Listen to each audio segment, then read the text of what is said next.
السلام عليكم ورحمة الله وبركاته. إن الحمد لله نحمده ونستعينه ونستغفره ونعوذ بالله من شرور أنفسنا وسيئات أعمالنا. من يهده الله فلا مضل له ومن يضلل فلا هادي له. وأشهد أن لا إله إلا الله وحده لا شريك له وأشهد أن محمدا عبده ورسوله أما بعد. கண்ணியத்திற்குரிய பெரியோர்களே, சகோதர சகோதரிகளே, அல்லாஹ் ஜல்ல ஷானஹு தஆலாவுடைய பேரருளால் அவனுடைய மஸ்ஜிதிலே அல்லாஹுடைய மார்க்கத்தை பற்றி பேசுவதற்காகவும் கேட்பதற்காகவும் நாம் எல்லோரும் ஒன்று சேர்ந்திருக்கின்றோம். அல்லாஹு தஆலா நம் எல்லோருடைய உள்ளங்களிலும் இஹ்லாஸை தர வேண்டும். இந்த நிகழ்ச்சியிலிருந்து பூரணமான பயனை தர வேண்டும் என்று முதல்ல துஆ செய்து கொள்கிறேன். அன்புள்ள சகோதர சகோதரிகளே, இன்னும் சில தினங்களிலே ரமலானை நாம் அடைய இருக்கின்றோம். அந்த ரமலானை நல்ல முறையிலே பயன்படுத்தி கொள்ள வேண்டும் என்கிற ஒரு உயர்ந்த நோக்கத்திலே அஹ்லன் ரமலான் என்கிற இந்த நிகழ்ச்சி ஏற்பாடு செய்யப்பட்டிருக்கிறது. ஸலஃபு ஸாலிஹீன்கள்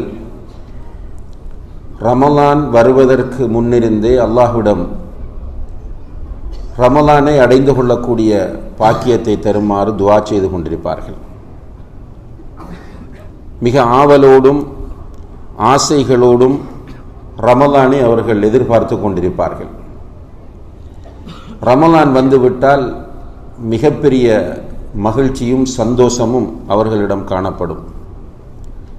நபிகள் நாயகம் ஸல்லல்லாஹு அலைஹி வஸல்லம் அவர்களும் கூட ரமலான் வந்துவிட்டால் சஹாபாக்களிடம் சொல்லுவார்கள், அத்தாக்கும் ஷஹ்ரு ரமதான் ஷஹ்ரு ஹைரின் வ பரக்கா.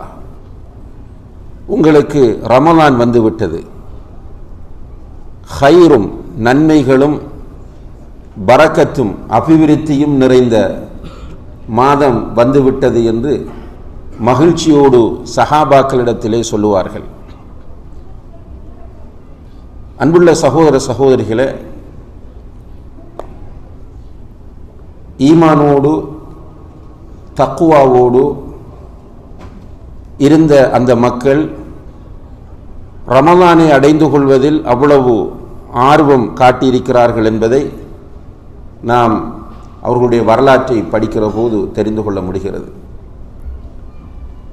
நம்முடைய நிலைமைகளை சற்று நாம் எடுத்து பார்க்கிற போது ஆன்மீக ரீதியில் மிகப்பெரிய ஒரு வறுமையிலும் பஞ்சத்திலும் நாம் எல்லோரும் இருந்து கொண்டிருக்கிறோம். இபாதத்துகள் நம்மிடத்திலே குறைந்த அல்லது இபாதத்துகளின் மீது ஆர்வம் இல்லாத ஒரு நிலையிலே நாம் எல்லோரும் இருந்து கொண்டிருப்பதை யாருமே மறுக்க முடியாது. சஹாபாக்களை எடுத்து பார்க்கிற போது அவர்கள் அல்லாஹோடு எப்படியான தொடர்பில் இருந்தார்கள், அல் குர்ஆனோடு எவ்வாறான தொடர்பில் இருந்தார்கள், இபாதத்துடைய விஷயத்தில் அவர்களுடைய நிலைமை எப்படி இருந்தது என்பதையெல்லாம் பார்க்கிற போது நாம் ஆச்சரியப்படுகிறோம், அதே நேரத்தில் கைசேதப்படுகிறோம். அல்லாஹு தஆலா நபிகள் நாயகம் ஸல்லல்லாஹு அலைஹி வஸல்லம் அவர்களுக்கு முனாஃபிக்குகளை அடையாளப்படுத்தி அவர்களுடைய சில தன்மைகளை அல் குர்ஆனிலே சொல்லி காட்டுகிறார். ரசூலுல்லாஹி அலைஹி வஸல்லம் அவர்களுடைய காலத்தில் நபிகள் நாயகம் ஸல்லல்லாஹு அலைஹி வஸல்லம் அவர்களுக்கு மிகப்பெரிய சவாலாக காணப்பட்டவர்கள் அந்த முனாஃபிக்குகள். ஏனென்றால் தங்களை சஹாபாக்களோடு சேர்ந்து மறைத்து கொண்டவர்கள். وَإِذَا لَقُوا الَّذِينَ آمَنُوا قَالُوا آمَنَّا. ஈமான் கொண்டவர்களை அவர்கள் சந்திக்கிற போது நாங்களும் மூமின்கள் என்று சொல்லிக்கொண்டு ஒன்றாக இருந்தவர்கள். இந்த முனாஃபிக்குகளை அல்லாஹு தஆலா சொல்லுகிற நேரத்தில் முனாஃபிக்குகள் நரகத்தின் ஆக கீழ்த்தட்டிலே இருப்பார்கள் என்று அல்லாஹு தஆலா சொல்கிறான். அதே நேரத்தில் அவர்களுடைய சில பண்புகளை சொல்லுகிற போது இதா காமு இல ஸலாத்தி காமு குசாலா, அவர்கள் தொழ வந்தால் சோம்பேறிகளாகத்தான் தொழ வருவார்கள். தொழுகைக்கு வந்து நின்றால் உயிரோட்டமாக தொழுகையில் நிற்க மாட்டார்கள், சோம்பேறிகளாகத்தான் அவர்கள் தொழுகைக்கு வந்து நிற்பார்கள். யுராஊன நாஸ், அவர்கள் தொழ வருவதும் ஏனைய நல்ல காரியங்களையும் செய்வதற்கு முன் வருவதும் மற்றவர்களுக்கு காட்டிக்கொள்வதற்காக வேண்டித்தான். வலா யஸ்குரூன அல்லாஹ இல்லா கலீலா, அவர்கள் அல்லாஹ்வை மிக குறைந்த அளவில் தான் திக்ர் செய்வார்கள் என்று அல்லாஹு தஆலா சொல்கிறார். அன்புள்ள சகோதர சகோதரிகளே, ஈமானின் மிக உச்சகட்டத்திலே இருந்த சஹாபா பெருமக்கள் தங்களிடத்திலே நிஃபாக் இருக்கிறதோ என்று அஞ்சிக் கொண்டே இருந்தார்கள். ரசூல் ஸல்லல்லாஹு அலைஹி வஸல்லம் அவர்களுடைய உம்மத்தில் நபிகள் நாயகம் ஸல்லல்லாஹு அலைஹி வஸல்லம் அவர்களுக்கு அடுத்ததாக சிறந்த மனிதர் யார் என்று நம்மிடம் கேட்டால் யாரை சொல்லுவோம்? அபூபக்கர் சித்திக் ரலியல்லாஹு அன்ஹு. இந்த அபூபக்கர் சித்திக் ரலியல்லாஹு அன்ஹு அவர்கள் தன்னிடம் நிஃபாக் இருக்கிறதோ என்று அஞ்சினார்கள்.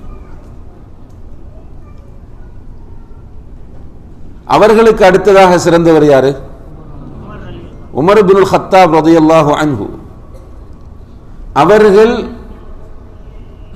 ரசூல் ஸல்லல்லாஹு அலைஹி வஸல்லம் அவர்களுடைய ரகசிய தோழராக இருந்த ஹுதைஃபா ரலியல்லாஹு அன்ஹு அவர்களிடம் போய் நபிகள் நாயகம் ஸல்லல்லாஹு அலைஹி வஸல்லம் அவர்கள் வஃபாத்தான பிறகு முனாஃபிக்குகளுடைய பேர் லிஸ்ட் உன்னிடம் இருக்கிறது, நபிகள் நாயகம் ஸல்லல்லாஹு அலைஹி வஸல்லம் அவர்கள் தந்திருக்கிறார்கள், அந்த லிஸ்டில் என்னுடைய பேரும் இருக்கிறதா என்று பார்த்து சொல் என்று கேட்கிறார்கள். என்றால் எவ்வளவு பெரிய ஒரு அச்சத்தோடு அவர்கள் இந்த நிஃபாக்குடைய விஷயத்தில் இருந்தார்கள் என்பதை பார்க்கிறோம். ஆனால் முனாஃபிக்குகளுடைய தெளிவான அடையாளங்கள் நம்மிடம் இருக்கின்றன. தொழுகைக்கு வந்தால் சோம்பேறிகளாக தொழ வருவது, அமல்கள் செய்கிற போது மற்றவர்களுக்கு காட்ட வேண்டும் என்ற அந்த உணர்வு உள்ளத்தில் ஊசலாடி கொண்டிருப்பது, அல்லாஹ்வை திக்ர் செய்கிற விஷயத்தில் பொடுபோக்கு இருப்பது. ஆனால் இப்படியான பண்புகள் எல்லாம் நம்மிடத்தில் இருக்கிறது என்று தெரிந்தும் கூட நம்மை நாம் எப்படி நினைத்துக் கொண்டிருக்கிறோம் என்றால் நாம் தான் சுவர்க்கவாசிகள். சிலர் என்ன நினைக்கிறாங்க என்றால் எனக்கு சுவர்க்கத்திற்கு சர்டிபிகேட்டே கிடைத்து விட்டது என்று நினைத்துக் கொண்டிருக்கிறார்கள். அவர்களுடைய பேச்சு, அவர்களுடைய நடத்தை ஒவ்வொன்றை பார்க்கிற போதும் அவர்கள் நான் தான் சுவர்க்கவாசி என்று சொல்லக்கூடிய முறையில் நடந்து கொள்வதையும் பேசுவதையும் பார்க்கிறோம்.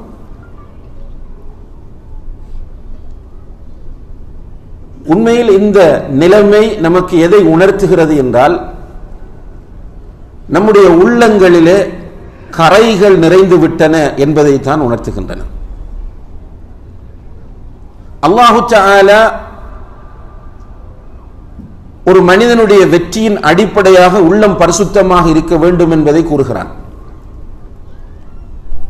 நிறைய அமல்கள் செய்வது என்பது வெற்றிக்குரிய அடையாளம் கிடையாது. வெற்றிக்குரிய அடையாளம் உள்ளம் பரிசுத்தமாக இருக்க வேண்டும். அதனால புகாரியிலே ஒரு ஹதீஸ் வருகிறது. சில சஹாபாக்கள் நபி ஸல்லல்லாஹு அலைஹி வஸல்லம் அவர்களிடம் ஒரு பெண்மணியை பற்றி சொல்கிறார்கள். யா ரசூலல்லாஹ், ஒரு பெண்மணி இருக்கிறார், அந்த பெண்மணி இரவு வேளைகளில் அதிகமாக நின்று வணங்குகிறார். இரவு வேளைகளில் அதிகமாக நின்று தஹஜ்ஜத் தொழுகையில் கூடுதல் கவனம் செலுத்துகிறார். பகல் வேளைகளிலே அதிகமாக சுன்னத்தான நோன்புகள் நோக்கிறார். இப்படி அந்த பெண்ணை சிலாகித்து சொல்லிவிட்டு மேலதிகமாக ஒரு தகவல் சொன்னார்கள். வலக்கின்னஹா துஸி ஜீரானஹா, என்றாலும் அந்த பெண்மணி தன்னுடைய அண்டை வீட்டாருக்கு தொல்லை கொடுக்கிறார் என்று சொன்னார்கள். ரசூலுல்லாஹி அலைஹி வஸல்லம் அவர்கள் உடனே சொன்னார்கள், ஹிய ஃபின்னார். அல்லாஹு அக்பர். அந்த பெண்மணி நரகத்தில் என்றார்கள். இந்த ரசூலுல்லாஹி அலைஹி வஸல்லம் அவர்கள் இங்கே எதை வலியுறுத்துகிறார்கள் என்றால், தொழுகை, நோன்பு, இவ்வாறான வணக்கங்கள் உள்ளத்தை மாற்ற வேண்டும், உள்ளத்தை பரிசுத்தப்படுத்த வேண்டும். உள்ளத்தை மாற்றாத, உள்ளத்தை பரிசுத்தப்படுத்தாத இந்த அமல்களால் பிரயோசனம் இல்லை என்பதை ரசூலுல்லாஹி அலைஹி வஸல்லம் அவர்கள் இந்த சம்பவத்தின் மூலம் நமக்கு உணர்த்துகிறார்கள். நம்முடைய நிலைமை உள்ளம் கரைபடிந்ததாகவே காணப்படுகிறது.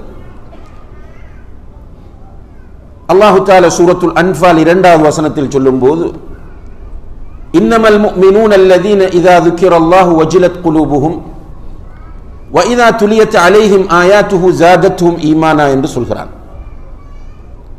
உண்மையான மூமின்களிடம், இன்னமல் முஃமினூன என்றால் உண்மையான மூமின்கள், அவர்கள்தான் ஒரிஜினல் மூமின்கள். அந்த மூமின்களிடம் அல்லாஹ் நினைவுபடுத்தப்பட்டால் அவர்களுடைய உள்ளம் பயப்படும். வஜிலத் குலூபுஹும், அவர்களுடைய உள்ளம் பயப்படும். அவர்களிடம் அல்லாஹ்வுடைய வேத வசனங்கள் ஓதி காண்பிக்கப்பட்டால் அவர்களுடைய ஈமான் அதிகரிக்கும் என்று சொல்கிறார். இன்றைக்கு நம்முடைய நிலைமை என்ன என்பதை இந்த வசனத்தோடு உரசி பார்க்க வேண்டும். அல்லாஹ் என்றால் பயம் வரக்கூடிய உள்ளத்தை நாம் சுமந்திருக்கிறோமா? அல்லாஹ்வுடைய வேத வசனங்கள் நம்மிடம் ஓதி காண்பிக்கப்படும் போது ஈமான் அதிகரிக்கிறதா?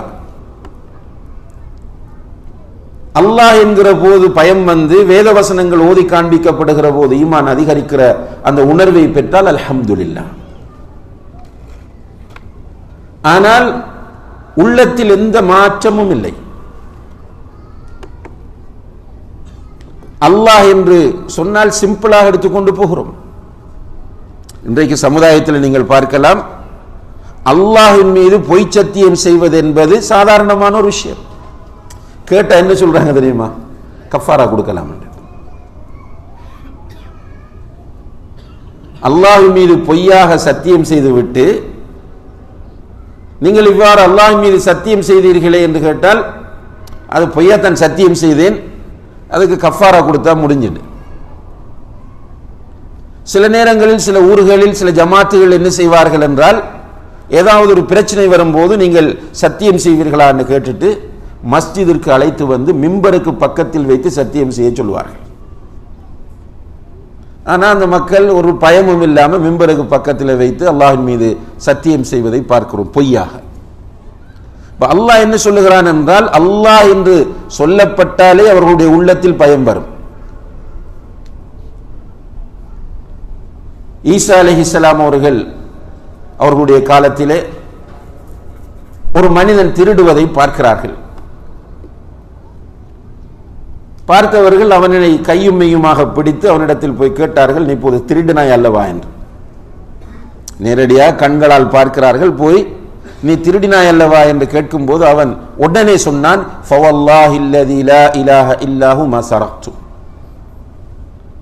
வணக்கத்திற்கு தகுதியான உண்மையான இலாஹ் அல்லாஹ்வை தவிர வேறு யாரும் இல்லை, அவன் மீது சத்தியமாக சொல்லுகிறேன் நான் திருடவில்லை என்று.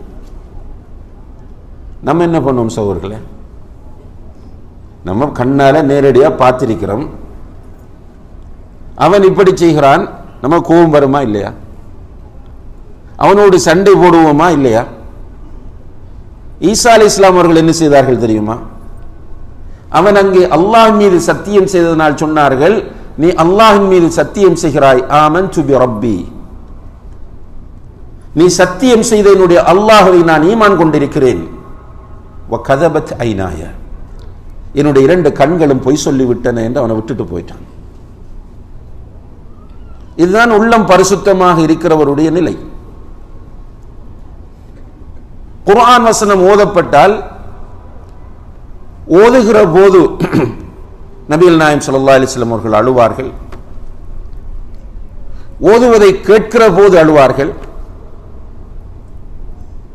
சில நேரங்களில் இப்னு மஸ்ஊத் ரலியல்லாஹு அன்ஹு அவர்கள் சொல்கிறார், ஒரு நாள் அல்லாஹ்வுடைய தூதர் என்னிடம் வந்து, இப்னு மஸ்ஊதே குர்ஆனை ஓது என்றார்கள். யா ரசூலல்லாஹ் எதுக்கு என்று கேட்டார். நீங்கள் தான், உங்கள் மீது தான் குர்ஆன் அருளப்பட்டிருக்கிறது, உங்களுக்கு நான் ஓதி காண்பிக்கவா என்று கேட்டார்கள். ரசூலுல்லாஹி அலைஹி வஸல்லம் அவர்கள் சொன்னார்கள், இப்னு மஸ்ஊதே, மற்றவர்கள் ஓதி அதை நான் கேட்க விரும்புகிறேன். அப்ப கிராத்தை கேட்பதும் ஒரு சுன்னா என்பதை கற்றுத் தருகிறார்கள். இப்னு மஸ்ஊத் ரலியல்லாஹு அன்ஹு அவர்கள் ஓதுகிறார்கள். ஓதிக்கொண்டு போகும்போது சூரத்துன் நிசாவினுடைய ஃபகைஃப இதா ஜினா மின் குல்லி உம்மத்தின் பிஷஹீத் வஜினா பிக அலா ஹாஉலாஇ ஷஹீதா, ஒவ்வொரு சமூகத்திலிருந்தும் ஒரு சாட்சியாளர்களை கொண்டு வந்து, உலகத்தில் வந்த ஒவ்வொரு சமுதாயத்திலிருந்தும் ஒரு சாட்சியாளரை கொண்டு வந்து அவர்கள் எல்லோருக்கும் சாட்சியாளராக உன்னை ஆக்கினால் எப்படி இருக்கும் என்று அல்லாஹு தஆலா கேட்கக்கூடிய அந்த வசனம் வருகிற போது அல்லாஹுடைய தூதர் சொல்லுகிறார்கள் இப்னு மஸ்ஊதை பார்த்து, ஹஸ்புக் யா இப்னு மஸ்ஊத், இப்னு மஸ்ஊதை போதும் நிறுத்து என்றார்கள். இப்னு மஸ்ஊத் ரலியல்லாஹு அன்ஹு சொல்லுகிறார்கள், நான் நிறுத்திவிட்டு பார்க்கிறேன், அல்லாஹுடைய தூதரின் கண்களால் கண்ணீர் வடிந்து கொண்டிருக்கிறது. குர்ஆன் ஓதும் போது அவர்கள் அழுதார்கள், ஓதுவதை கேட்கும் போது அழுதார்கள். அதே நிலையை சஹாபாக்களிடமும் பார்க்கிறோம். ஏனென்றால் குர்ஆன் ஓதுவதை கேட்டால் ஈமான் அதிகரிக்க வேண்டும். ஆனால் இன்றைக்கு நம்முடைய நிலைமை என்னவென்று கேட்டால், குர்ஆன் ஓதுவது என்பது ஒரு கஷ்டமான விஷயம். சென்ற ரமலானில் சில நேரங்களில் சில சகோதரர்கள் குர்ஆனை ஒரு தடவை ஓதி முடித்திருப்பார்கள். பெண்களை பொறுத்தவரையில் 2-3 தடவைகள் ஓதியவர்களும் இருப்பார்கள். இப்போ அடுத்த ரமலான் ஷாபானில் இருந்து கொண்டிருக்கிறோம், அடுத்த ரமலான் வரப்போகிறது. அதற்கிடையில் எத்தனை தடவைகள் நீங்கள் குர்ஆனை ஓதி முடித்தீர்கள் என்று கேட்டால் நமக்கு அது கஷ்டம். இல்லாமன் ரஹிம ரப்பி, ஒரு சிலரை தவிர பெரும்பாலானவர்கள் ஒரு தடவை கூட ஓதி முடிக்கவில்லை, உறுதியா சொல்லலாம். ஏன்னா நம்ம நிறைய பேர்கிட்ட கேட்டிருக்கிறோம். இது போக குர்ஆன் நமக்கு வகுப்புகளில் சொல்லித்தரப்படுகிறது, ஹுத்துபாக்களில், பயான்களில், கிளாஸ்களில். அந்த குர்ஆன் வசனங்களை செவிமடுத்த போது நமக்கு அழுகை வருகிறதா என்று கேட்டால் கிடையாது. அந்த குர்ஆன் வசனங்களுடைய பொருள் நம்முடைய உள்ளங்களில் ஈமானை அதிகரிக்க செய்ததா என்று கேட்டாலும் அப்படி ஒரு எக்ஸ்பீரியன்ஸ் எனக்கு கிடையாது. இதுதான் நம்முடைய இன்றைய நிலையாக இருக்கிறது. அதே போன்று நம்முடைய நிலைமையை நம்ம பார்க்கிற போது நன்மைகள் மிஸ் ஆகி போனால், நன்மை செய்யக்கூடிய சான்சஸ் மிஸ் ஆனால் சலஃபு சாலிஹீன்கள் அதற்காக வருத்தப்பட்டார்கள், கை செய்தப்பட்டார்கள். தபூக் யுத்தத்திற்காக ரசூலுல்லாஹி அலைஹி வஸல்லம் அவர்கள் ஒரு அழைப்பு விடுக்கிறார்கள். இந்த கஷ்டமான நேரத்தில் செல்ல போகிற படையை யார் தயார் செய்கிறாரோ அவருக்கு சுவர்க்கம் என்று சொன்னார்கள். அப்ப ரசூலுல்லாஹி அலைஹி வஸல்லம் அவர்கள் அதன் மூலம் அந்த படைக்கு தேவையான பொருளாதார உதவிகளை கேட்கிறார்கள். மாஷா அல்லாஹ், சஹாபாக்கள் ஒருவருக்கொருவர் போட்டி போடுகிறார்கள். சில சஹாபாக்கள் வீட்டுக்குள் போய் பார்க்கிறார்கள், 2 கையளவு பேரிச்சம்பழம் மட்டும்தான் இருக்கிறது, அதை கொண்டு வந்து போடுகிறார்கள். சில சஹாபாக்களுக்கு 1 அள்ளு பேரிச்சம்பழம் தான் இருக்கிறது, அதை கொண்டு வந்து கொடுக்கிறார்கள். அல்லாஹு தஆலா குர்ஆனில் சொல்கிறான், சில சஹாபாக்கள் வந்து அல்லாஹ்வுடைய தூதருக்கு முன்னால் நின்று கொண்டு அழுகிறார்கள். நபி அவர்களுடைய கண்களில் இருந்து கண்ணீர் வடிவதை நீ பார்க்கிறீர். எதற்காக அவர்கள் அழுகிறார்கள் தெரியுமா? இந்த யுத்தத்திற்கு தங்களிடம் செலவு செய்வதற்கு எதுவுமே இல்லை என்ற கைசேதத்திலும் கவலையிலும் அவர்கள் உனக்கு முன்னால் அழுது கொண்டு நிற்கிறார்கள் என்று குர்ஆனில் அல்லாஹ் அவர்களை அடையாளப்படுத்துகிறார். ஒன்றும் இல்லை, கொடுப்பதற்கு இல்லை என்ற கைசேதத்தினால் நின்று கொண்டு அழுகிறார்கள் என்றால் இதுதான் உள்ளம் பரிசுத்தமாக இருப்பதற்குரிய அடையாளமாகும். இன்றைக்கு நம்முடைய நிலைமை என்னவென்றால், உட்கார்ந்து மஸ்ஜிதுக்கு பக்கத்திலேயே பேசிக்கொண்டு நிற்கிறோம், தொழுது முடிந்து விடுகிறது. ஸ்பீக்கர்ல தொழுகை நடத்துவது கேட்கிறது. டீ கடையிலே உட்கார்ந்திருக்கிறோம் அல்லது நண்பருடைய வீட்டிலே உட்கார்ந்திருக்கிறோம், தொழுது முடிந்து விட்டது, ஜமாத் மிஸ் ஆகி விட்டது என்கிற கைசேதம் நமக்கு கிடையாது. எத்தனை பேர் கைசேதப்படுறோம்? உண்மையிலே எனக்கு நீங்கள் ஜட்ஜ் பண்ணவும் முடியாது, உங்களுக்கு நான் ஜட்ஜ் பண்ணவும் முடியாது. ஆனால் நம் எல்லோருக்கும் மனச்சாட்சி இருக்கிறது. எனக்கு இவ்வாறு ஜமாத் மிஸ் ஆகி விட்டது என்று கைசேதப்பட்டவர்கள் எத்தனை பேர்? யாராவது கை செய்தப்பட்ட அல்ஹம்துலில்லாஹ். சரி, ஜமாத் மிஸ் ஆனது, பிறகு கொஞ்சம் லேட்டாகி இஷாவை தொழுதுட்டீங்க, அல்ஹம்துலில்லாஹ். கை செய்தப்படல, இஷாவை தொழுதுட்டீங்க. இரவு முழுக்க விழித்திருக்கிறோம். எதற்காக விழித்திருந்தோம்? தாய் சுகீனமாக இருக்கிறார், பக்கத்தில் உட்கார்ந்து விழித்திருந்தோம். குழந்தை நோய்வாய்ப்பட்டிருக்கிறது, அந்த குழந்தைக்காக வேண்டி விழித்திருந்தோம். அல்லது ஒரு சமுதாய பணிக்காக விழித்திருந்தோம்.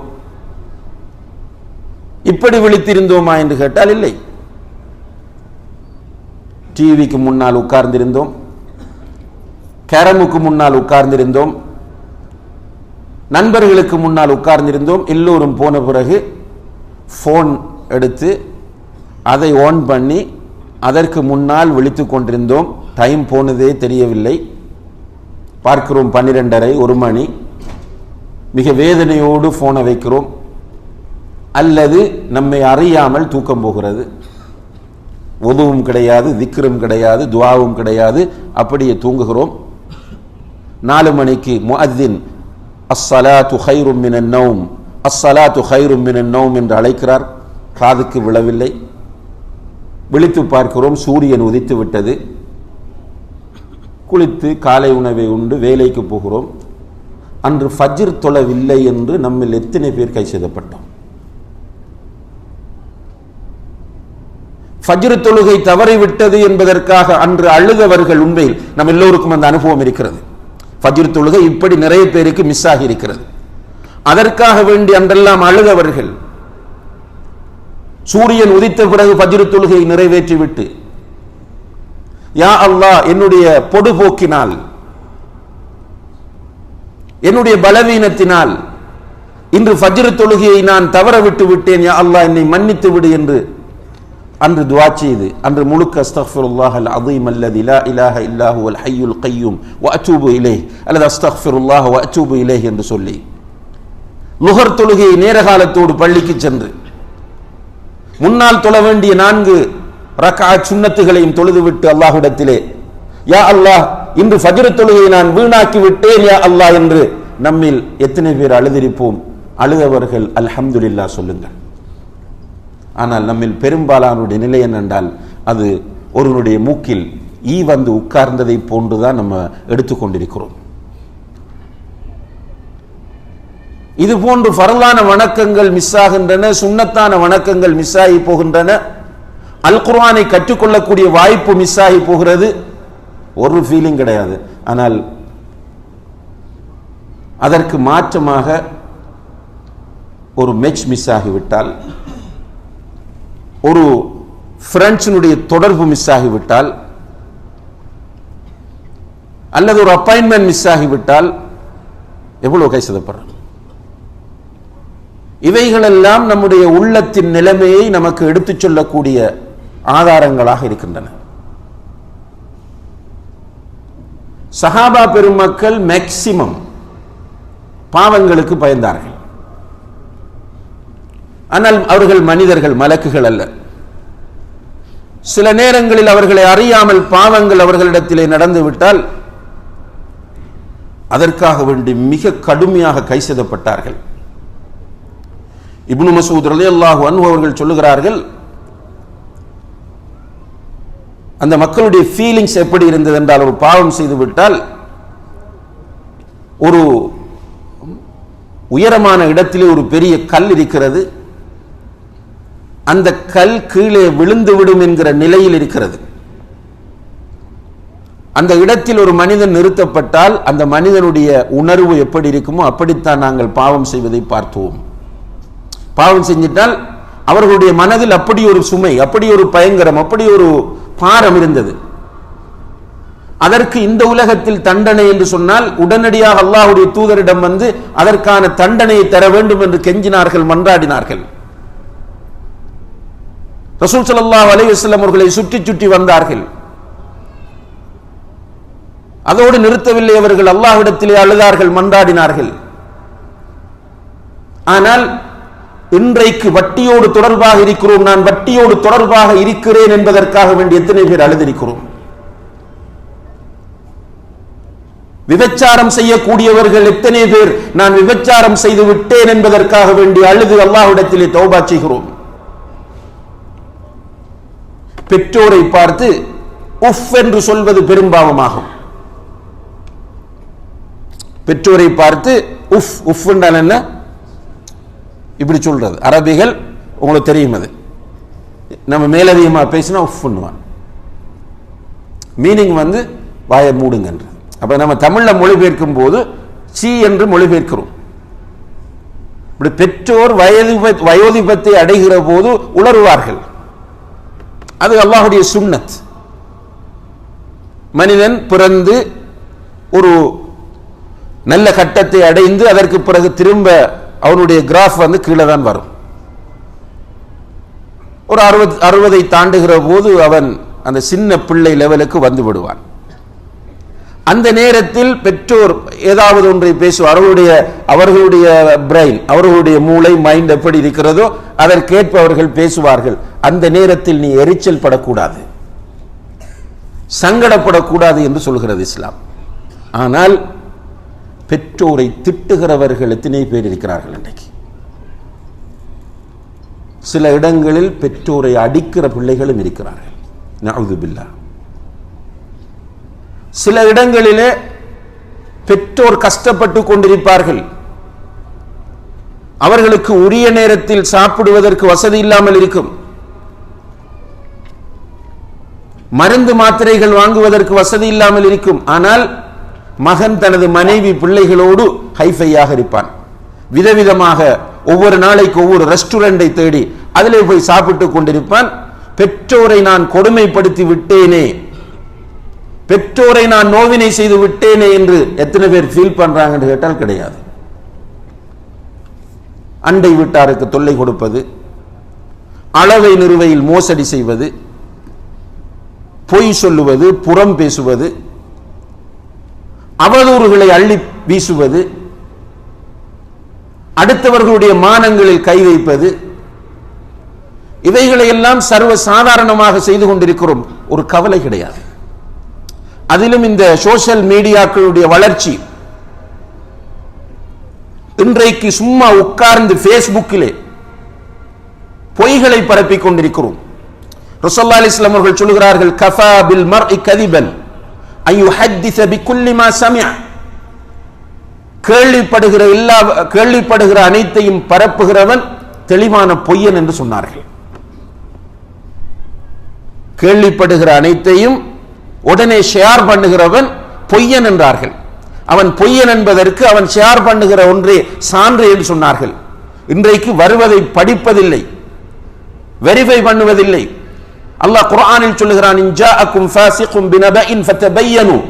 உங்களிடத்தில் நேரடியாக ஒருவன் ஒரு செய்தியை கொண்டு வந்தால் அது உண்மையா பொய்யா என்று உறுதிப்படுத்தாமல் நீங்கள் பரப்ப வேண்டாம் என்று குர்ஆனில் கட்டளையிடுகிறான். இது ஒரு வாஜிப், இது ஒரு ஃபர்த். என்னிடத்தில் இவர் ஒரு செய்தியை கொண்டு வருகிறார் என்றால் அந்த செய்தியை உடனே ஷேக் சொல்லுகிறார் என்பதற்காக நான் ஏற்றுக்கொள்ளாமல் அதனுடைய உண்மை தன்மையை தேடி அறிந்து உறுதிப்படுத்துவது என்னுடைய கடமை. இது வாஜிப், இது ஃபர்த். ஆனால் எதுவுமே கிடையாது. ஃபேஸ்புக்கிலே வந்தது, வாட்ஸ்அப்பிலே வந்தது, உடனடியாக ஷேர் செய்கிறோம். அது சமுதாயத்திலே போய் மிகப்பெரிய ஃபித்னாக்களை உண்டு பண்ணி குடும்பத்தின் கௌரவத்தை கெடுத்து சில குடும்பங்களை இரண்டாக்கி, சில ஜமாத்துகளை இரண்டாக்கி, சில ஊரையை இரண்டாக்கி, சில நேரங்கள் அடிதடிகள் வந்து கொலை வரைக்கும் போகிறது. இதை பற்றி எந்த ஃபீலிங்கும் இல்லாமல் உட்கார்ந்து சிரித்துக் கொண்டிருக்கிற ஒரு காலத்தில் தான் நாம் வாழ்ந்து கொண்டிருக்கிறோம்.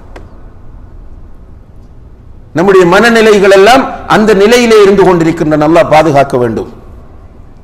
இப்ப சஹாபாக்கள் பாவம் செய்தால் பதறி போனார்கள். அவர்களிடத்திலே ஏதாவது அறியாமையினால், மனித பலவீனத்தினால் பாவங்கள் நடந்து விட்டால் அல்லாஹ்வுடைய தூதரிடத்திலே ஓடி போய் தண்டனை கேட்டார்கள், பரிகாரம் கேட்டார்கள், அல்லாஹ்விடத்திலே அழுது மன்றாடினார்கள். ஆனால் நம்முடைய வாழ்க்கையில் பாவங்களை செய்து கொண்டு அதிலே பெருமைப்பட்டு கொண்டிருக்கிறோம். இவையெல்லாம் நம்முடைய உள்ளங்கள் நோய்வாய்ப்பட்டிருக்கின்றன என்பதற்கான அடையாளமாகும். அன்புள்ள சகோதர சகோதரர்களே, இப்படிய மௌத்தான நிலைமை என்ன? யோசித்து பார்த்தோமா? கவலைப்பட்டோமா? கண்ணீர் சிந்தினோமா? மௌத்துகளை கண் முன்னால் பார்த்து கொண்டே இருக்கிறோமே. அனர்த்தங்கள் என்றும், விபத்துகள் என்றும், நோய்கள் என்றும், திடீர் மரணங்கள் என்றும், நம்முடைய நெருங்கிய உறவினர்களுக்குள்ளும், நண்பர்களுக்குள்ளும், ஊரிலும், ஜமாத்திலும், நாட்டிலும், உலகம் முழுக்க மரணத்தை நேரடியாக என்று பார்க்கிறோமே. இந்த நிலையில் நான் மௌத்தானால் என்று நம்மில் எத்தனை பேர் யோசித்து அழுதிருக்கிறோம்?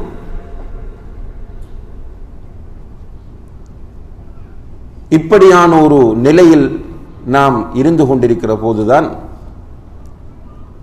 நம்மை ரமலான் எதிர்நோக்கி கொண்டிருக்கிறது.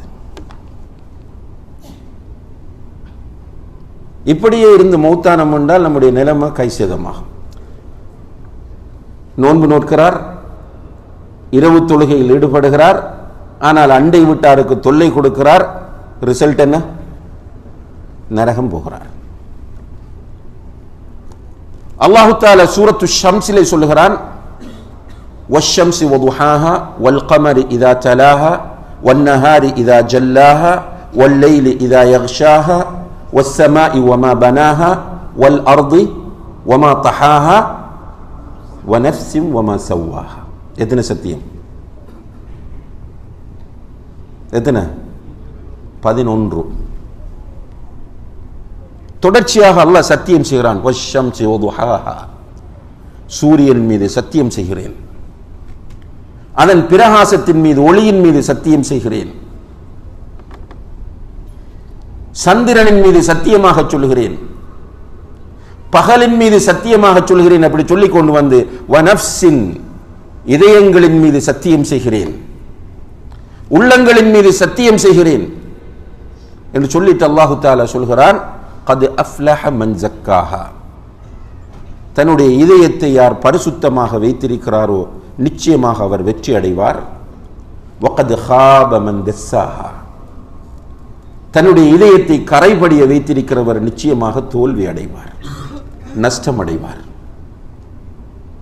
அதனாலதான் இந்த உலகத்திலேயே பரிசுத்தமான இதயத்தோடு இருந்தவர்கள் நபிகள் நாயகம் ஸல்லல்லாஹு அலைஹி வஸல்லம் அவர்கள் தன்னுடைய சுஜூதில் அல்லாஹ்விடத்தில் அதிகமாக கேட்ட ஒரு துஆ, அல்லாஹும்ம ஆதி நஃப்ஸி தக்வாஹா வ ஸக்கிஹா அன்த கைரு மன் ஸக்காஹா அன்த வலியுஹா வ மௌலாஹா. பரிசுத்தமான இதயத்தோடு வாழ்ந்து கொண்டிருக்கிறார்கள். உள்ளத்தில் சுபஹாத் கிடையாது, ஷஹவாத் கிடையாது. அல்லாஹ்வுடைய நேரடியான கண்காணிப்பில் இருக்கிறார்கள். இப்படிப்பட்ட தூதர் சுஜூதிலே கேட்கிறார்கள், யா அல்லாஹ் ஆத்தி நஃப்ஸி தக்வாஹா, என்னுடைய இதயத்திற்கு நீ தக்வாவை தந்துவிடு, வ ஸக்கிஹா, என்னுடைய இதயத்தை நீ பரிசுத்தப்படுத்து, அன்த கைரு மன் ஸக்காஹா, இதயத்தை பரிசுத்தப்படுத்துவதில் நீதான் சிறந்தவன், அன்த வலியுஹா வ மௌலாஹா, அந்த இதயத்திற்கு பொறுப்பாளனும் தலைவனும் நீதான். இப்படி ரசூலுல்லாஹி அலைஹி வஸல்லம் அவர்கள் துஆ செய்கிறார்கள். ஏனென்றால் இதயம் பரிசுத்தமாக இருந்தால்தான் வெற்றி அடையலாம். இப்ப நாம் இருக்கிற இந்த நிலையில் மௌத்தானால் அல்லாஹ் போதுமானவன். எனவே நம்மை நாம் மாற்றிக்கொள்ள வேண்டிய தேவை இருக்கிறது. நம்முடைய இதயங்கள் பரிசுத்தப்படுத்தப்பட வேண்டிய தேவை இருக்கிறது. இந்த தேவையையும் ஆசையையும் நாம் உணர்ந்தால், உணர வேண்டும், எப்படி இருந்தாலும் மௌத்தாகும், அதுல மாற்று கருத்து கிடையாது. ஐனமா தக்கூனு யுத்ரிக்குமுல் மௌத், எங்கிருந்தாலும் மௌத் வரும். நீங்கள் விரண்டோடக்கூடிய மௌத் உங்களை சந்தித்தே தீரும். நீங்கள் ஒரு டாக்டர் என்பதற்காக மௌத்திலிருந்து தப்ப முடியாது. நீங்கள் ஒரு நாட்டு தலைவர் என்பதற்காக மௌத்திலிருந்து தப்ப முடியாது. உங்களிடத்தில் வசதி இருக்கிறது என்பதற்காக மௌத்திலிருந்து தப்ப முடியாது. மௌத் கன்ஃபர்ம்ட். அந்த மௌத் நிச்சயமாக நம்மை வந்தே தீரும். எனவே புத்திசாலிகளாக நாம் இந்த உலகத்தில் செயற்பட்டால் வெற்றியாளர்கள். வெறுமனே இந்த துனியா என்கிற சிந்தனையோடு மாத்திரம் நம்முடைய சிந்தனையை மட்டுப்படுத்தி இதற்கு மேல் நான் சிந்திக்க மாட்டேன், என்னுடைய ஸ்டைலிலேயே நான் இருந்து கொண்டிருப்பேன், நான் இப்படித்தான் பயணிப்பேன் என்ற பிடிவாதத்தோடு நாம் இருந்தால் ஒன்றும் செய்ய முடியாது. அதற்கு நாமே பொறுப்பு. ஆனால் நம்முடைய உள்ளங்களில் இல்லை, நான் பலவீனமானவன், நான் போகிற ட்ராக் தவறானது, என்னை நான் மாற்றிக்கொள்ள வேண்டும், அல்லாஹ் என்கிற போது என்னுடைய உள்ளத்தில் பயம் வர வேண்டும், குர்ஆனை ஓதுகிற போது நான் அழ வேண்டும், நரகத்தை பற்றி பேசுகிற போது எனக்கு அழுகை வர வேண்டும், நான் படுக்கையிலே மண்ணறையை நினைக்க வேண்டும், தூக்கமில்லாமல் நானும் புரள வேண்டும், அல்லாஹ்விடத்திலே துஆ கேட்கிற போது நான் அழ வேண்டும், தஹஜ்ஜத்திலே நான் எழுந்து அல்லாஹ்விடத்திலே பிரார்த்திக்க வேண்டும் என்ற அந்த ஆசையும் அந்த உணர்வும் நம்மிடத்தில் வந்தால் நம்மை நோக்கி வரக்கூடிய ரமதான் மிகப்பெரிய ஒரு சான்ஸ். அப்படி இல்லாமல் எத்தனை ரமலான் வந்து போய்த்துப்பான். ரமலான் வருகிறது, ஃபேமிலி வீட்டில் ஃபேமிலியாக இருக்கிறவங்க சொல்லுவாங்க பர்ச்சேசிங் போவோம், போகிறது எல்லாவற்றையும் வாங்கிட்டு வர்றது, சஹரு கிளம்பி மாஷா அல்லா தபாரக்கல்லா பரக்கத்தை சாப்பிட்றது, பிறகு லுஹருக்கு பிறகு இருந்து இஃப்தாருக்குரிய ஏற்பாடுகள், மாஷா அல்லா ஃபேமிலியாக அழைத்து இஃப்தார் கொடுப்பது, நண்பர்களை அழைத்து இஃப்தார், அதெல்லாம் ஃபேஷன் ஆயிட்டு இருப்பேன். ஒரு நோன்பாளி நோன்பு திறக்க வைத்தால் அந்த நோன்பாளியுடைய நன்மை எனக்கு கிடைக்கும் என்ற அந்த ஆசையெல்லாம் இப்ப இல்லை. இப்படி குரூப்பாக சேர்ந்து நோன்பு திறக்க வேண்டும். நோன்பு திறப்பதற்கு அதற்கு எடுக்கிற பிரயாச்சித்தங்கள், கஷ்டங்கள், சிரமங்கள், அது ஒரு பெரிய லிஸ்ட். எல்லாம் பண்ணிட்டு இரவு தொழுகையில் ஆரம்ப 6-7 நாட்களுக்கு இன்ட்ரெஸ்டாக இருப்பது, அதுக்கு பிறகு எல்லாமே அப்படியே விடுபட்டு பிறகு கடைசி 10 கொஞ்ச நாளைக்கு இபாதத்தில் ஆர்வம் காட்டுவது, பிறகு பெருநாள் வரும், பெருநாளோடு ரமலானுடைய எல்லா விஷயங்களையும் க்ளோஸ் பண்ணி வச்சுட்டு ஷாபானில் எப்படி இருந்தோமோ அப்படியே இருப்பது என்கிற நிலையில் நம்முடைய காலம் இவ்வளவு காலம் ஓடி போயிட்டு. அன்புள்ள சகோதர சகோதரிகளே, எதிர்வரக்கூடிய ரமலானையாவது நாம் பயனுள்ளதாக கழிக்க வேண்டும்.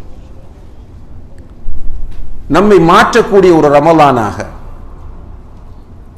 நம்மில் நல்ல தாக்கங்களை ஏற்படுத்தக்கூடிய ஒரு ரமலானாக இதை ஆக்க வேண்டும் என்று நியத்து வைங்க இன்ஷா அல்லாஹ். அதுக்கடையில் மௌத்தானாலும் நிச்சயமாக அதற்குரிய கூலி கிடைக்கும்.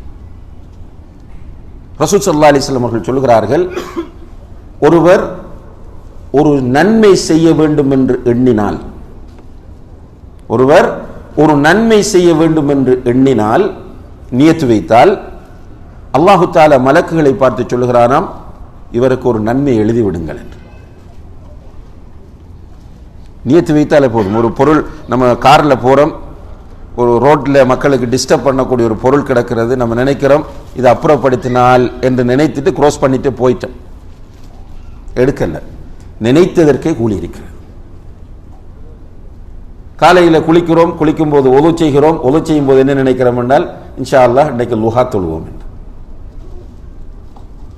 ஆனால் பிறகு ட்ரெஸ் சேஞ்ச் பண்ணிவிட்டு அப்படி இப்படின்னு பிஸியாகி லுஹா தொழாமல் போய்விட்டோம். ஆனால் அதற்கு கூலி இருக்கிறது, நினைத்ததற்கு கூலி இருக்கிறது.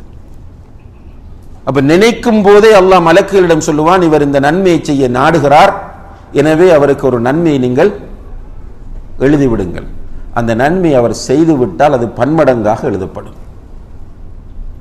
இப்ப நியத்து வைக்க வேண்டும், இன்ஷா அல்லாஹ் இந்த ரமலானில் என்னில் ஒரு நல்ல மாற்றம் வர வேண்டும். ரமலான் எதிர்பார்க்கக்கூடிய தாக்கங்கள் எல்லாம் என்னிலே ஏற்படுத்தப்பட வேண்டும் என்று இப்போதிருந்தே நியத்தை வைத்து அதற்கு ஏற்ப நாம் திட்டமிட்டு செயற்படுவோமாக இருந்தால் அல்லாஹுடைய உதவியால் ரமலானை பயனுள்ளதாக கழிக்கலாம், எதிர்பார்க்கக்கூடிய மாற்றங்களை பெற்றுக்கொள்ளலாம். உண்மையிலே அல்லாஹு தஆலா இந்த உலகத்தை சோதனை களமாக ஆக்கியிருக்கிறான். நம்மை அல்லாஹு தஆலா சோதிக்கிறான். அந்த சோதனை வடிவங்களில் ஒன்றுதான் ஃபித்னாக்கள் இந்த உலகத்திலே அதிகரிப்பது. குறிப்பாக மறுமை நாள் நெருங்கும் போது ஃபித்னாக்கள் வெளிப்படும் என்று சொன்னார்கள். அதே போன்று துரதுல் ஃபித்னு அலல் குலூபி கல் ஹஸீரி ஊதன் ஊதா, இந்த பாய் அதற்கு பண்கள் ஒவ்வொன்றாக வைக்கப்படுவது போன்று உள்ளங்களுக்கு ஃபித்னாக்கள் எடுத்து காட்டப்பட்டு கொண்டே இருக்கும். கடல் அலை வீசுவது போன்று ஃபித்னாக்கள் வீசும். ஃபித்னா எந்த அளவுக்கு மோசமாக இந்த சமுதாயத்தில் இடம் பிடிக்கும் என்றால், அந்த காலத்தில் ஒரு மனிதன் காலையிலே மூமினாக எழுந்திருப்பான், மாலையாகும் போது காஃபிராகி விடுவான். அல்லாஹ் பாதுகாக்க வேண்டும். காலையில் எழுந்திருக்கும் போது மூமினாக இருப்பான். பிறகு அந்த ஃபித்னாக்களுடைய தாக்கம் அவன் மாலையாகும் போது காஃபிராக மாறிவிடுவான். மாலை அடைகிற போது சில நேரம் மூமினாக இருப்பான். உலகத்தில் சுற்றி வரும்போது காலையாகிற போது அவன் காஃபிராகி விடுகிறான். அந்த அளவுக்கு மோசமான ஃபித்னாக்கள் வரும் என்று சொன்னார்கள். அப்படியான ஃபித்னாக்கள் இந்த உலகத்தில் நிறைந்து போயிருக்கிற ஒரு காலத்தில் வாழ வேண்டிய ஒரு நிலை அல்லாஹு தஆலா நமக்கு ஏற்படுத்தி இருக்கிறான். அல்லாஹ் ஃபித்னாக்களில் இருந்து வெளிப்பட்ட வெளிப்படாமல் இருக்கிற அனைத்து ஃபித்னாக்களிலிருந்தும் நம் அனைவரையும் பாதுகாக்க வேண்டும். இந்த ஃபித்னாக்களில் இருந்து நம்மை நாம் பாதுகாத்துக் கொள்ள வேண்டும் என்றால் நம்முடைய உள்ளங்களில் உறுதியான ஈமானும் தக்வாவும் இருந்தால் மட்டும்தான் சாத்தியமாகும். இல்லை என்றால் ஈஸியாக இந்த ஃபித்னா நம்மை தாக்கி செல்லும். ஃபித்னாக்களில் ஈஸியாக போய் விழுந்து விடுவோம். ஈமானும் தக்வாவும் இருக்கிற மக்கள் இனம் கண்டு கொள்வார்கள், ரியலைஸ் பண்ணுவார்கள், இது ஃபித்னா, இது நமக்கு வேண்டாம், இதை விட்டு ஒதுங்கி விடுவோம் என்றவர்கள் அடையாளம் கண்டு அதிலிருந்து ஒதுங்க பார்ப்பார்கள். அன்புள்ள சகோதர சகோதரிகளே, அல்லாஹு தஆலா ரமதான் நோன்பு கடமையாக்கப்பட்டதை பற்றி பேசிக்கொண்டு வரும்போது, யா அய்யுஹல்லதீன ஆமனு குதிப அலைக்குமுஸ் ஸியாம் கமா குதிப அலல்லதீன மின் கப்லிக்கும் லஅல்லக்கும் தத்தகூன். ஈமான் கொண்டவர்களே, உங்களுக்கு முன்னால் இருந்தவர்கள் மீது நோன்பு கடமையாக்கப்பட்டது போல உங்கள் மீதும் நோன்பு கடமையாக்கப்பட்டிருக்கிறது. அப்ப நோன்பு உங்களுக்கு புதிசாக அறிமுகப்படுத்தப்பட்ட ஒரு இபாதத் கிடையாது. ஏற்கனவே உள்ள சமுதாயங்களிலும் நோன்பு இருந்திருக்கிறது. உங்களுக்கு நோன்பு எதற்காக கடமையாக்கப்பட்டது என்றால் லஅல்லக்கும் தத்தகூன், உங்களிடத்தில் தக்வா வர வேண்டும் என்பதற்காக வேண்டி. அப்ப தக்வா என்று சொன்னால் இறையச்சம், இறையச்சம் என்று நாம் மொழிபெயர்க்கிறோம். இறையச்சம் மட்டுமல்ல, தக்வா என்பது உள்ளத்திலும் செயற்பாட்டிலும் ஏற்பட வேண்டிய மாற்றத்திற்கு சொல்லப்படக்கூடிய ஒரு பொதுவான சொல்லாகும். உள்ளத்தில் மாற்றம் வர வேண்டும், செயற்பாட்டிலும் மாற்றம் வர வேண்டும். உதாரணமாக அல்லாஹு தஆலா அல் குர்ஆனில் சொல்லும்போது, வசாரிஉ இலா மக்ஃபிரத்தின் மின் ரப்பிக்கும் வ ஜன்னத்தின் அர்துஹா ஸமாவாத்து வல் அர்த் உஇத்தத் லில் முத்தகீன். உங்களுடைய ரப்பிடம் இருக்கிற மக்ஃபிரத்தின்பால், உங்களுடைய ரப்பிடத்தில் உங்களுக்காக மக்ஃபிரத் இருக்கிறது. மக்ஃபிரத் என்றால் மன்னிப்பு. உங்களுடைய ரப்பு மன்னிப்பை வைத்திருக்கிறான். அந்த மன்னிப்பை பெற்றுக்கொள்வதற்காக நீங்கள் ஒருவருக்கு ஒருவர் போட்டி போட்டு விரைந்து வாருங்கள். மேலும் வஜன்னத்தின் அர்துஹா ஸமாவாத்து வல் அர்த், வானங்களையும் பூமியையும் விட விசாலமான சுவர்க்கமும் உங்களுடைய ரப்பிடம் இருக்கிறது. அந்த சுவர்க்கத்தை அடைந்து கொள்வதற்காக வேண்டியும் நீங்கள் ஒருவருக்கு ஒருவர் போட்டி போட்டு விரைந்து வாருங்கள். இந்த சுவர்க்கம் உஇத்தத் லில் முத்தகீன், தக்வா உள்ளவர்களுக்கு தயார் செய்யப்பட்டிருக்கிறது. தக்வா உள்ளவர்கள் என்றால் சும்மா இறையச்சம் உள்ளவர்கள், இறையச்சம் உள்ளவர்கள் என்பதல்ல. அவர்கள் யார்? அல்லதீன யுன்ஃபிகூன ஃபிஸ் ஸர்ராஇ வத்-தர்ரா, அவர்கள் அல்லாஹ்வுடைய பாதையில் கஷ்டமான நேரத்திலும் வசதியாக இருக்கிற நிலையிலும் செலவு செய்வார்கள். தக்வா உள்ளவர்கள் கஷ்டம் இருந்தாலும் அல்லாஹ்வுடைய பாதையில் செலவு செய்வார்கள், வசதி இருந்தாலும் அல்லாஹ்வுடைய பாதையில் செலவு செய்வார்கள். அல்லதீன யுன்ஃபிகூன ஃபிஸ் ஸர்ராஇ வத்-தர்ரா வல் காஸிமீனல் கைஸ். தக்வா உள்ளவர்களுக்கு கோபம் வரும், ஆனால் அந்த கோபத்தை வார்த்தைகளாலும் உடல் உறுப்புகளாலும் அவர்கள் வெளிப்படுத்த மாட்டார்கள். மாறாக அவர்கள் கோபம் வந்தால் தக்வா அவர்களை அந்த கோபத்தை விழுங்க வைக்கும். வல் காஸிமீனல் கைஸ், கோபத்தை அவர்கள் விழுங்குவார்கள். வல் ஆஃபீன அனின் நாஸ், மேலும் அவர்களுக்கு அநீதி இழைக்கிற, அவர்களுக்கு தொல்லை கொடுக்கிற மக்களை மன்னிப்பார்கள். இப்படி அல்லாஹ் தஆலா சொல்லி கொண்டு வந்து, வல்லதீன இதா ஃபஅலு ஃபாஹிஷத்தன் அவ் ظلموا انفسهم ذكروا الله தக்வா உள்ளவர்கள் ஒரு அசிங்கமான பாவத்தை செய்துவிட்டால் அல்லது அல்லாஹ்வுக்கு மாறு செய்து தங்களுக்கு தாங்களே அநீதி இழைத்துக் கொண்டால் உடனே அல்லாஹ்வை நினைப்பார்கள். தக்வா இருந்தால் தவறு வரும், வந்தவுடன் என்னை ரப் பார்த்து கொண்டிருக்கிறான், நான் இந்த நிலையில் மௌத்தாகிவிட்டால் நாளை மறுமையில் இந்த பாவத்தோடு அல்லாஹ்வுக்கு முன்னால் போய் நின்றால் என்று அவர் நினைத்து ஃபஸ்தக்ஃபரு லிதுனூபிஹிம், உடனே இஸ்திக்ஃபார் செய்வார் என்று அல்லாஹ் தஆலா சொல்றார். இது ஒரு அடையாளம், தக்வாவுக்கான ஒரு அடையாளம். அப்ப ரமலான் நம்மில் தக்வாவை, குறிப்பாக ரமலான் மாதத்தில் உள்ள நோன்புகள் நம்மில் தக்வாவை ஏற்படுத்த வேண்டும் என்பது அல்லாஹ்வுடைய எதிர்பார்ப்பாகும். அப்ப அந்த தக்வா நம்மை சுவர்க்கத்திற்கு இட்டுச் செல்லும். وَتَزَوَّدُوا فَإِنَّ خَيْرَ الزَّادِ التَّقْوَى. நீங்கள் உங்களுடைய நீண்ட பயணத்திற்குரிய கட்டிச்சாதங்களை தயார்படுத்துங்கள். அல்லாஹ் குர்ஆனில் சொல்கிறான், உங்களுடைய நீண்ட பயணத்திற்குரிய கட்டிச்சாதங்கள், கட்டிச்சாதம் என்றால் ஜாத் என்றால் பிரயாணத்திற்கு தேவையான பொருட்கள், அந்த பிரயாணத்திற்கு தேவையான பொருட்களை நீங்கள் தயார்படுத்துங்கள். فَإِنَّ خَيْرَ الزَّادِ التَّقْوَى.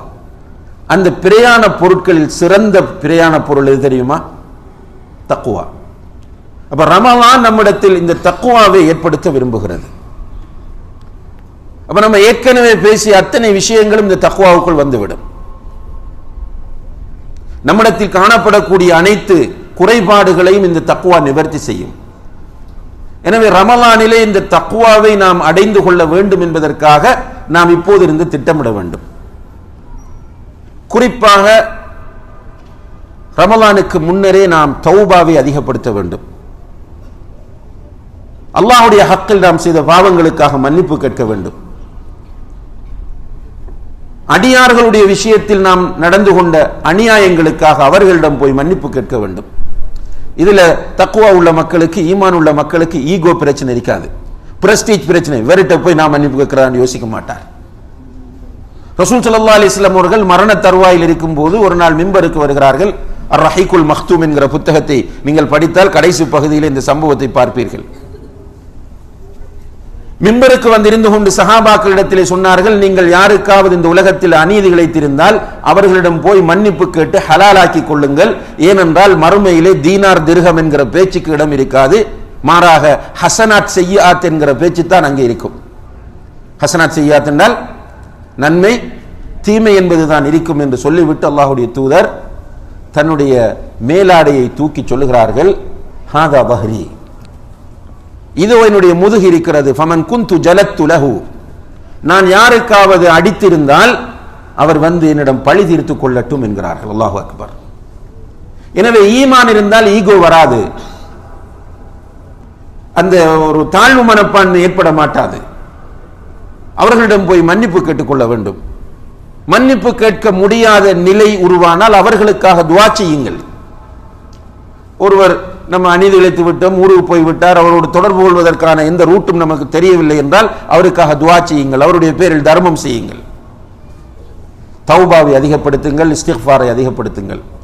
அதே போன்று ஷாபான் மாதத்திலே அதிகமாக நபிகள் நாயகம் ஸல்லல்லாஹு அலைஹி வஸல்லம் அவர்கள் நோன்பு நோட்டார்கள் ரமலானை ஃபேஸ் பண்றதுக்காக. ஷாபானில் முடியுமானவரை அதிகமாக நோன்பு நோக்க முயற்சி செய்யுங்கள். ரமலானை அடைவதற்காக அல்லாஹ்விடம் துஆ செய்யுங்கள். ரமலானை மேக்சிமம் நல்ல முறையில் பயன்படுத்துவதற்குரிய பாக்கியத்தை தருமாறு உள்ள முருகி அல்லாஹ்விடத்திலே கேளுங்கள். அதோடு சேர்த்து ரமலானில் இந்த முறை நான் என்ன செய்வது என்ற ஒரு பிளான், திட்டத்தை வகுத்துக் கொள்ளுங்கள். குர்ஆனை எத்தனை தடவை ஓதி முடிப்பது என்று முடிவெடுங்கள். குறைந்தது நான் 3 தடவையாவது இந்த ரமலானில் குர்ஆனை ஓதி முடிப்பேன். இன்ஷா அல்லாஹ் ஒரு தடவையாவது தர்ஜமத்துல் குர்ஆனை படித்து முடிப்பேன். முடியுமானவரை குர்ஆனில் உள்ள முக்கியமான பகுதிகளை மனப்பாடம் செய்வேன். சூரத்துல் கஹ்ஃபினுடைய ஆரம்ப 10 வசனங்கள், சூரத்துல் முல்க், ஆயத்துல் குர்சி, இப்படியாக முக்கியமான பகுதிகளை நான் இந்த ரமலானிலே மனப்பாடம் செய்வேன் என்று முடிவெடுங்கள். இந்த ரமலானிலே காலை மாலை மற்றும் சந்தர்ப்பங்களில் ஓத வேண்டிய துஆக்களை எல்லாம் பிராக்டிஸ் பண்ணி இன்ஷா அல்லாஹ்வை அனைத்தையும் நான் இந்த ரமலானில் பாடமாக்கி முடிப்பேன். ரமலானுக்கு பிறகு இன்ஷா அல்லாஹ் மனப்பாடமாக அத்தனை துஆக்களை நான் ஓதக்கூடியவனாக மாறுவேன் என்று முடிவெடுங்கள். ரமலானிலே நான் என்னால் முடியுமானவரை இவ்வளவு தர்மம் செய்ய வேண்டும் என்று நியத்து வையுங்கள். ரமலானிலே ஜக்காத்து கடமையாக கூடிய நிலையில் இருந்தால் அந்த ஜக்காத்தை சரியான முறையில் எந்த தவறும் இல்லாமல் கணக்கு பார்த்து என்னுடைய சக்திக்குட்பட்டவரை நான் கொடுப்பேன் என்று நியத்து வையுங்கள். குறிப்பாக இந்த நாட்டிலே வாழக்கூடிய உங்களை பொறுத்தவரையில் ரமலானில் உம்ராவுக்கு போகக்கூடிய வாய்ப்புகள் நிறைய இருக்கின்றன. எனவே ஒரு தடவையாவது ரமலானில் நான் உம்ரா செய்வேன் என்று நியத்து வையுங்கள். இந்த ரமலானிலே என்னால் முடியுமானவரை ஒரு நாளைக்கு ஒரு மாற்று மத நண்பரையாவது நான் சந்தித்து அவருக்கு இஸ்லாத்தின் தூதை சொல்லுவேன் என்று முடிவெடுங்கள். ஒரு தர்ஜமத்துல் குர்ஆன் அல்லது ஒரு நல்ல புக் அல்லது ஒரு நல்ல சிடியை அவரிடம் ஒப்படையுங்கள். இப்படி நீங்கள் ரமலானை நான் இப்படி கழிக்க வேண்டும் என்று திட்டமிட்டு அந்த திட்டத்தின் அடிப்படையில் ரமலானை நீங்கள் எதிர்கொள்வீர்களாக இருந்தால் நிச்சயமாக அல்லாஹு தஆலா ரமலானின் மூலம் எதிர்பார்க்கிற மாற்றங்களையும் தாக்கங்களையும் நமக்கு தருவான் என்பதிலே எந்த விதமான சந்தேகமும் இல்லை. எல்லாம் வல்ல அல்லாஹ் ஜல்ல ஷானஹு தஆலா நம் அனைவருடைய பாவங்களை மன்னிப்பானாக. ரமலானை ஆரோக்கியத்தோடு எதிர்கொள்வதற்கு, அதை அடைந்து கொள்வதற்கு நம் எல்லோருக்கும் தௌஃபீக் செய்வானாக. ரமலானிலே தக்வாவை பெற்றுக்கொள்ளக்கூடிய மக்களாக நம் அனைவரையும் அந்த ரப்புல் ஆலமீன் ஆக்கி அருள்வானாக. பாவங்கள் மன்னிக்கப்பட்டவர்களாக முத்தகீன்கள் என்ற பெயரோடு ரய்யான் என்ற வாசலின் ஊடாக சுவர்க்கத்தை அடைந்து கொள்ளக்கூடிய பாக்கியத்தை எனக்கும் உங்களுக்கும் நம்முடைய பெற்றோர், பிள்ளைகள், நம்முடைய மனைவிமார், கணவன்மார், நம்முடைய உடன்பிறப்புகள், நம்முடைய சமுதாயத்தில் உள்ள எல்லோருக்கும் அந்த ரப்புல் ஆலமீன் நசீபாக்குவானாக. வ ஆஹிரு தஅவானா அனில் ஹம்துலில்லாஹ்.